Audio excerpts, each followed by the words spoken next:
Day 3, Inktober. The prompt today is bait. But before we get to that, I just wanted to give you an overview of what we're about to do. Using the tools you see here today. In fact, I'll only try to be using those two as much as I can. But once in a while I bring this one in.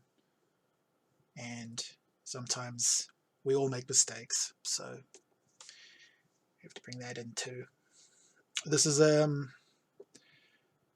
pentel-pockt-brush. This is my favorite inking tool. It is a synthetic tip brush with a cartridge inside. This is a new one. I cracked this one open a few days ago to give myself a fresher tip. My old one here, it's getting a bit, the line on it is a bit chunky. Yes. Full disclosure, I sometimes bring this one in like off screen, like do a little magic trick, like working away on it, go away and come back with the other one to fill in black areas. But you don't need to know that.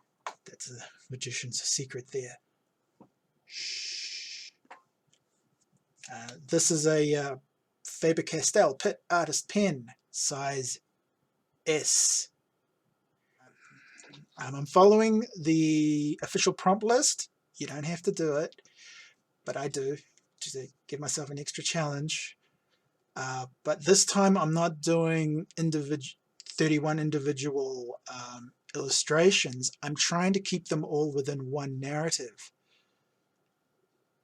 I don't know why I'm doing this, but I'm doing this.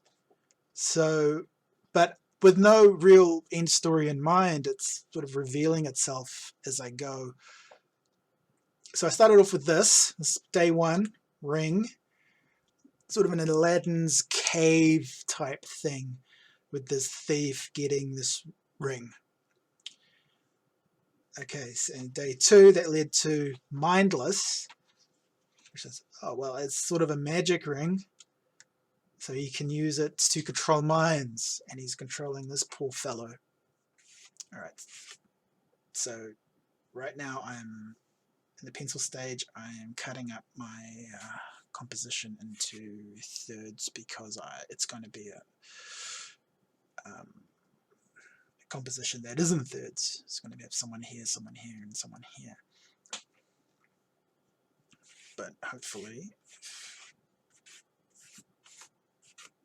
if my lack of art school training has taught me anything,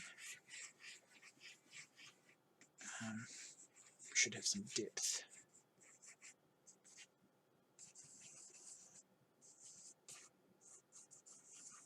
Right.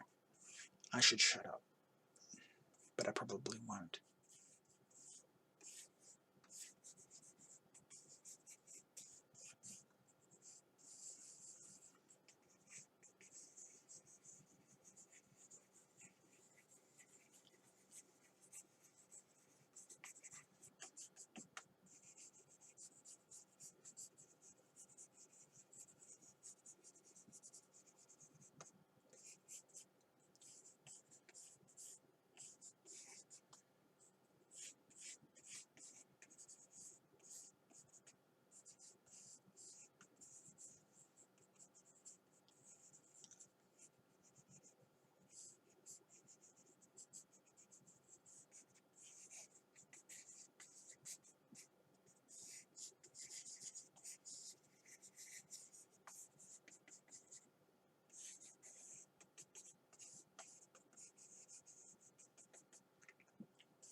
One of these characters is going to be the thief guy from the previous two.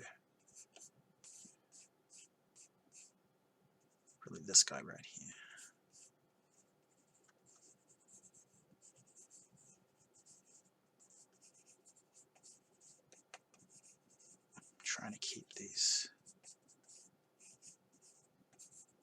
my layout here loose, but clear enough for me to actually work with. I'm going to cut out as much guesswork as I can.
I like to, when penciling, going into areas where I know where it's going to be a little trickier, to go in a bit tighter, just to save on the guesswork.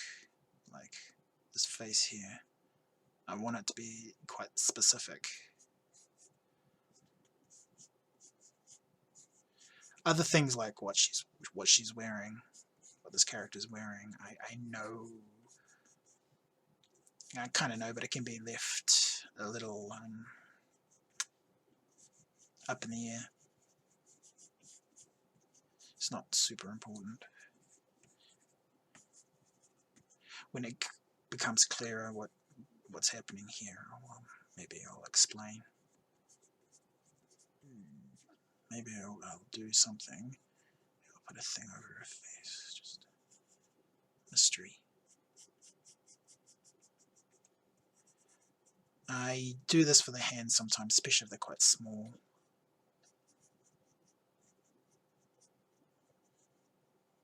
I do like inking like a rough layout. I think it makes it a bit more, looser and fresher. But sometimes it's just got to be smart about these things.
Can get a bit carried away with this and end up doing a tight pencil drawing, which is fine, but I don't have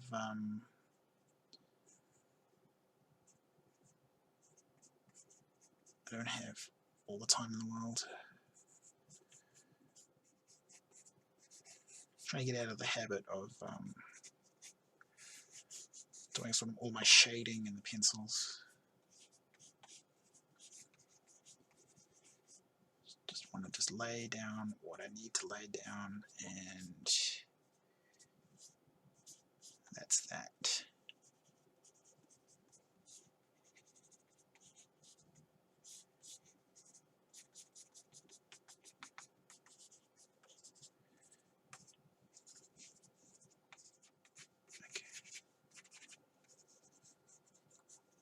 Alright, so this is called bait. So this character has laid a trap for this guy. And the trap is like a scarecrow. He's got like a robe on. He's sitting by this log by a fire. So from the back it looks like some guy, but he's got a kind of an attractive bag here, a purse that this guy's trying to get after. But she's hiding in the snow.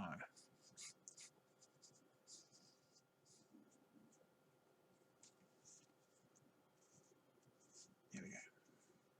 That's the layout. Okay, so we're going to ink, and we're going to warm up the inking by doing the outlines of all the unimportant stuff. Well, it's all important. I mean, all the stuff you're not focusing on really, like the stones around this fire. And that's probably where I'm going to start. You know, we do the fire, probably this, maybe the line here. Then you're going to get started into the figures. And just doing the outlines, just sort of laying down, just defining the shapes.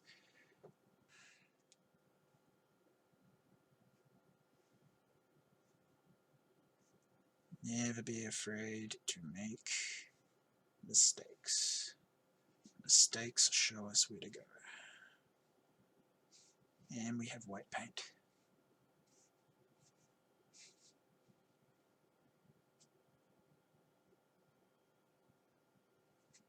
What's the fun in being perfect all the time?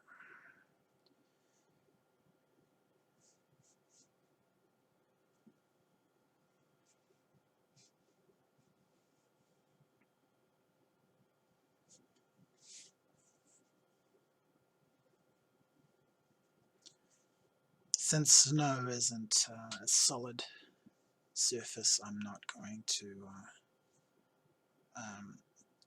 make it look. I'm going to suggest that it's uneven, rough, natural, just like breaking up the line a bit. Okay, where is? Oh, okay, that's the log he's sitting on, isn't it? Well, not sitting on, but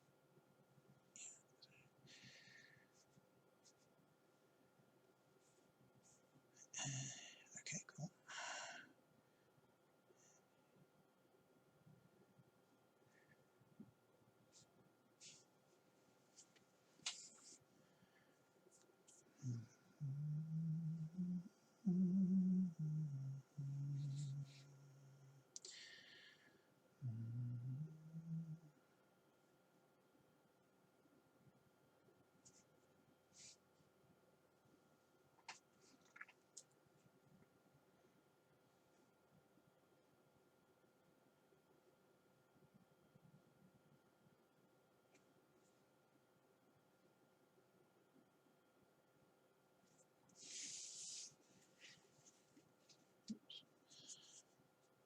Excuse me while I rotate my piece here.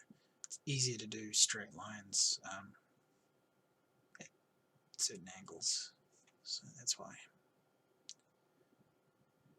Okay, you can go. I'm going from here to here, and keeping my eye on where I'm going, and that was a bit too bulgy. Never mind. There.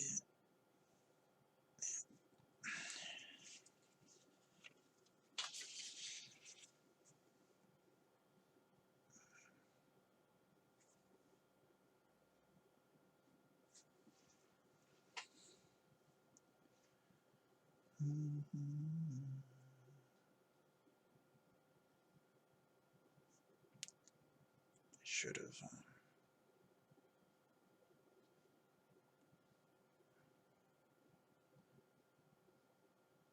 a reference for a bag. Doesn't matter.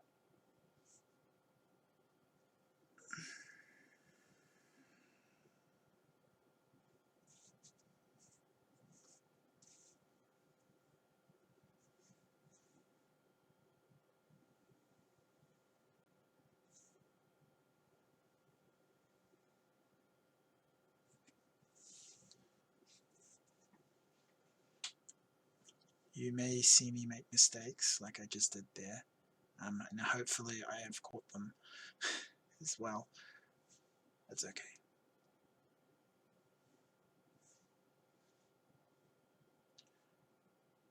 This isn't tightrope walking, it's just drawing.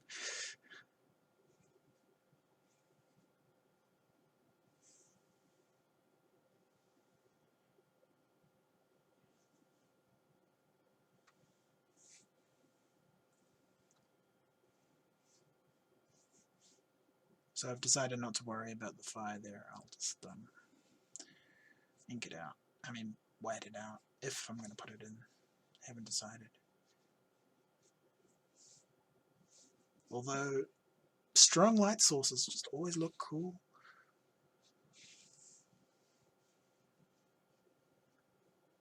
So I've talked myself into it. Yeah, I'll probably put a fire there.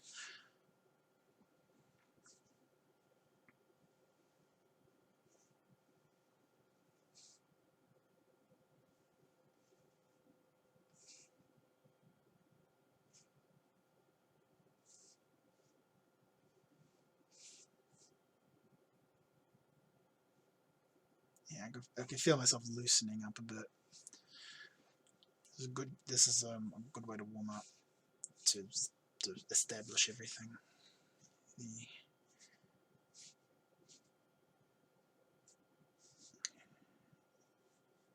Trying to avoid heavy hatching in this one. That's the thing that takes the longest to do. Just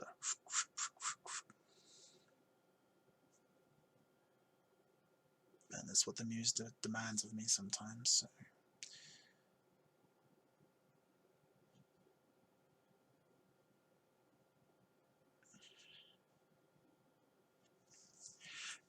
Now, okay, so the idea is that there's like the scarecrow thing wearing a cloak, and it's supposed to be folding the sky. The design right now has a sort of a jack-o'-lantern face, and I'm not sure if that's a great idea.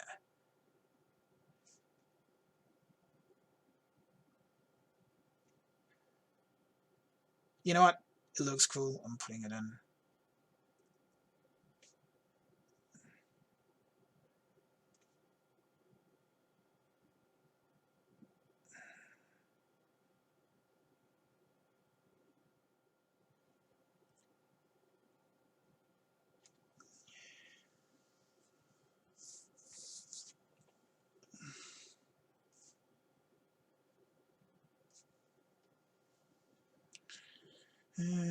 Alright, there's log here.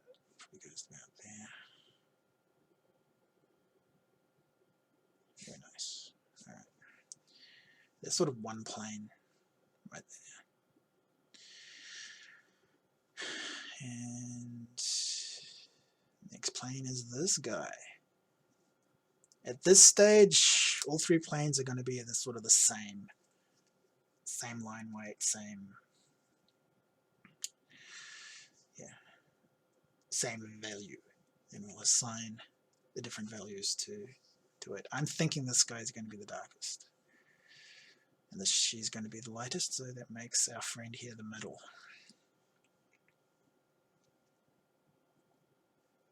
And if all works well, it should give us some depth. Alright, so I'm going to try and do his hands last, because I'll be properly warmed up, have good control of the brush.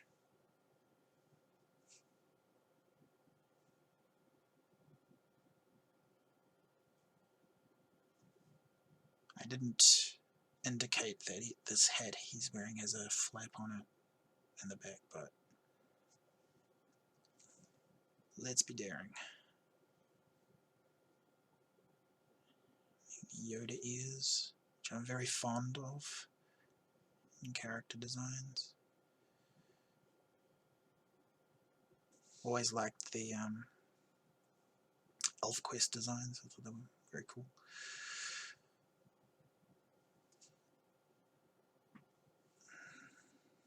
His head looks a bit weird, so I'm going to try and fix his position, his shoulder position. Going here. Yeah, that looks. I accept that. Yep, I'm quite warmed up now. It's good.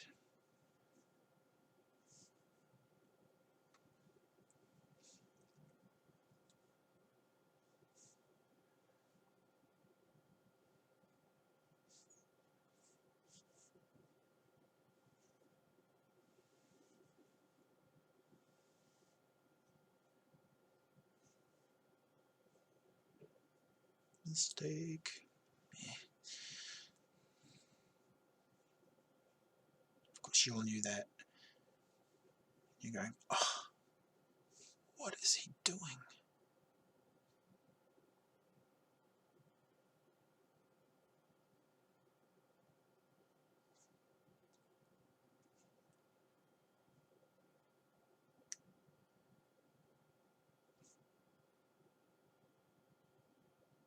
Thinking a suggestion of a leg. And there's the forearm. Well, that could have been better, but never mind.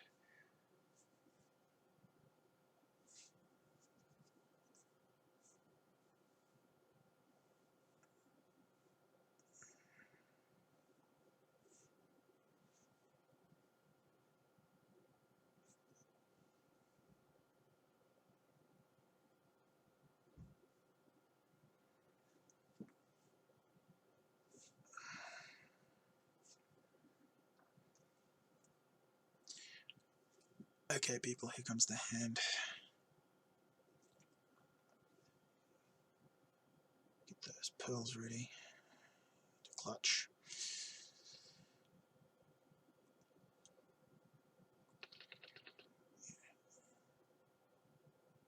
Drum roll. Have to be careful because he's wearing the ring from the first day.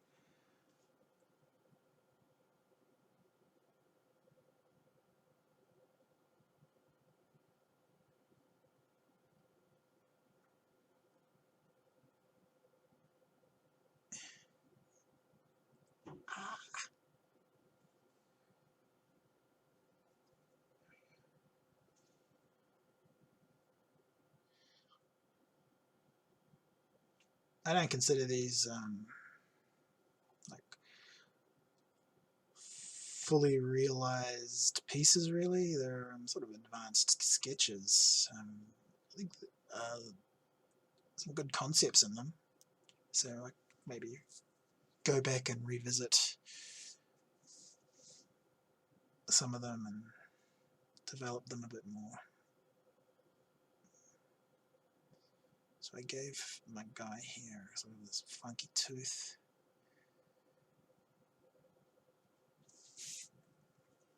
Just to give him something.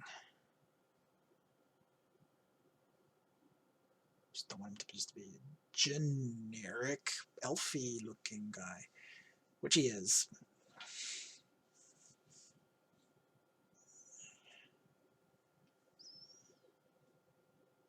So the idea is that this guy has been causing trouble with his magic ring, and this character here is had enough.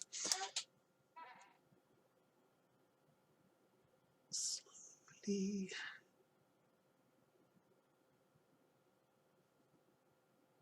There's going to be hardly any line weight on this. Just be all thin.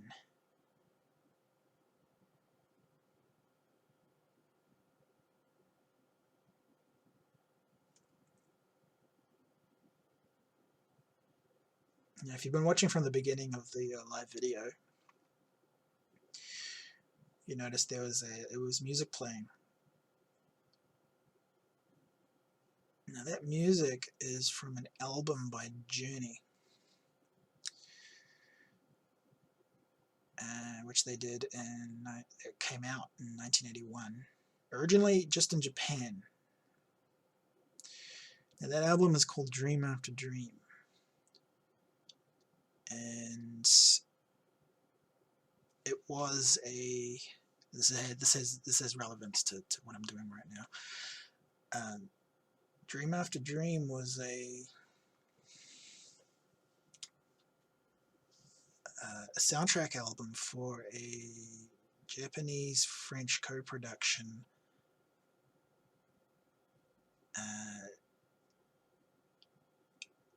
that, after its initial theatrical run, has never been seen again. And there's a character in it, and it's the Japanese word for snow. And there's an image of this character in white feathers, because she turns into a bird at the end of the movie. I think she does, because I haven't seen it. And on the poster, there's this very striking, very Princess Mononoke-ish image of the character with her sort of white headdress thing on. And I thought that was such a beautiful image that I'm sort of being inspired by it here, to have my sort of this character who kind of lives in snow, wearing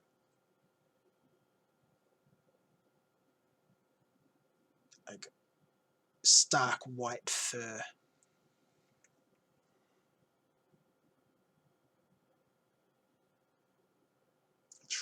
I'll try and be as original as I can, but the Princess Mononoke ish aspect of this, yeah, it could be a bit, I don't know. I trail off with what I'm talking about.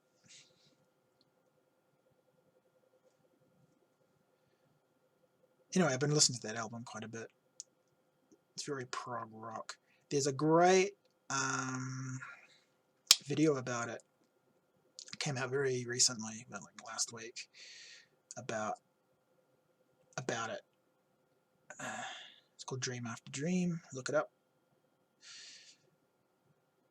Hopefully one day this thing will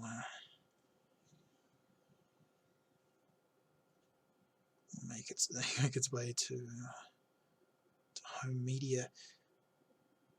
There's a program, a Japanese program booklet that has images from the sets and characters and things, and man, it looks beautiful.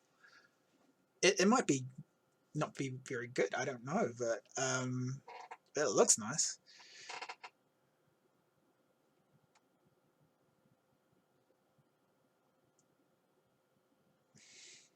But I love the image of the sort of like this beautiful woman's face with all these white feathers, making it like a negative space around her.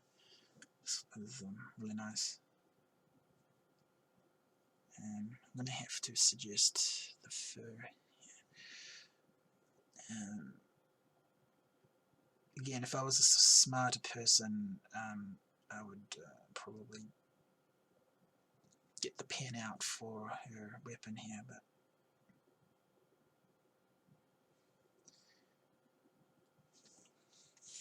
oops, I need to line that in.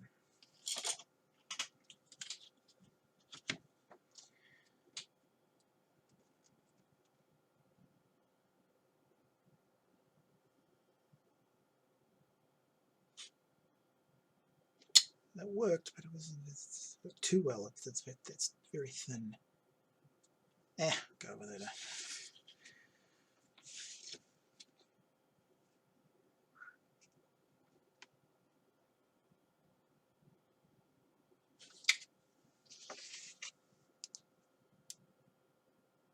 You know, it's not what I was after, but you know what? I'm going to go with it.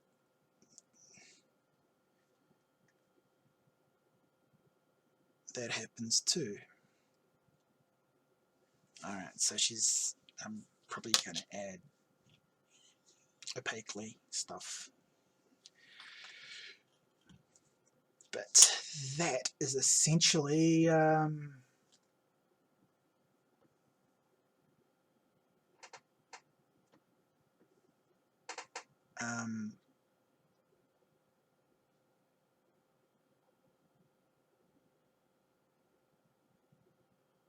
yeah, that's essentially the three planes. All right, so I'm going to add like a mound of snow or something in the background, just to,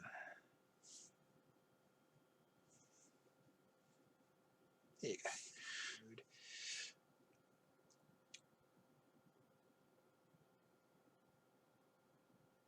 So inking like music composition, you have a melody, you have the bass, and you have the twiddly bits. So with inking, you have the line, which is the melody, you have the dark, which is the bass, and you have the twiddly bits, which is the small details. That's how I think of it. So I'm actually just doing the twiddly bits on her fur coat here.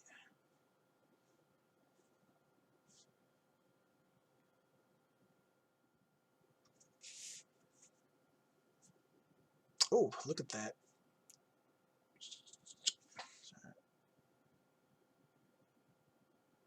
There, line weight there. I'm going to build up the line weight around here.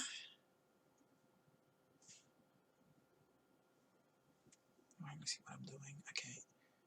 On this side, because the light source is going that way. So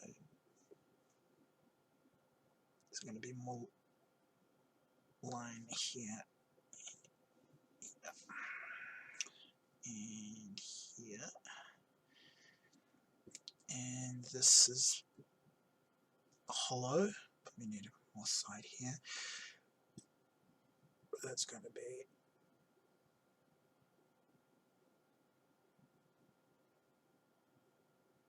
there.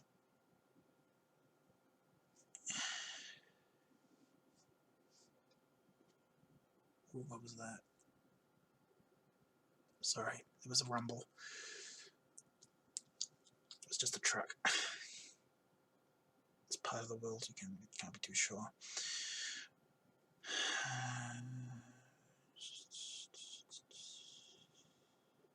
Well, this video is going to be a joy to edit.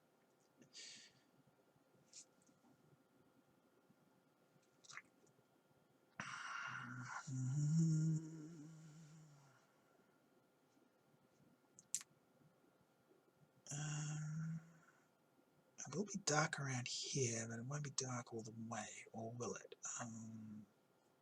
We'll do that. Okay.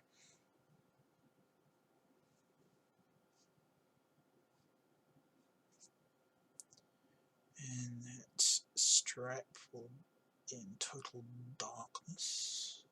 Dark.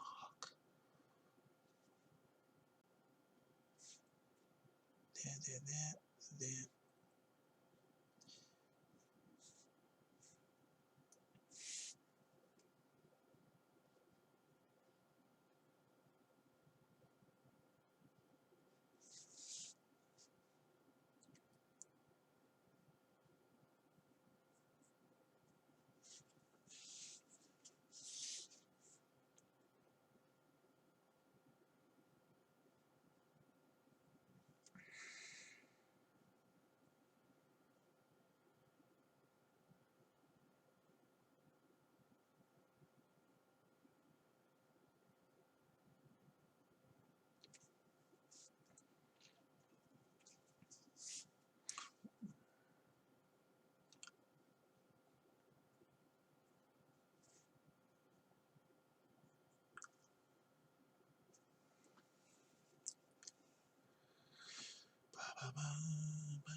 do some twiddly bits.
Put in there.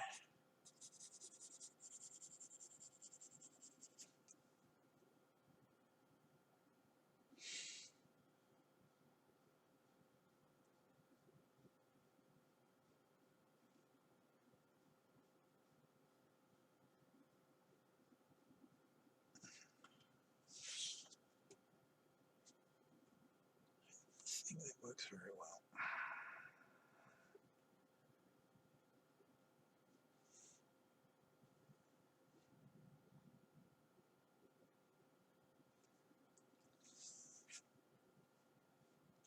Should be.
try to blast my way through this.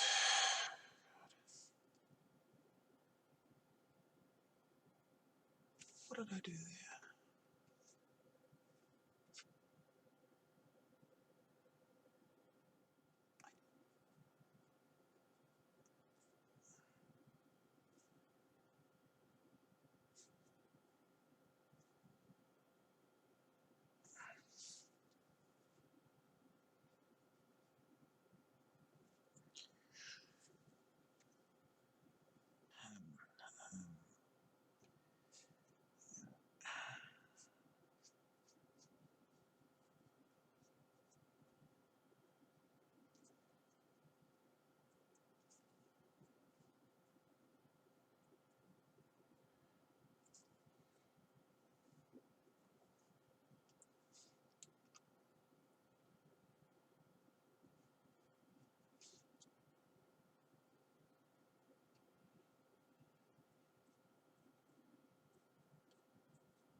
dark splatter behind there. Just really emphasize it. But it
was bait, wasn't it?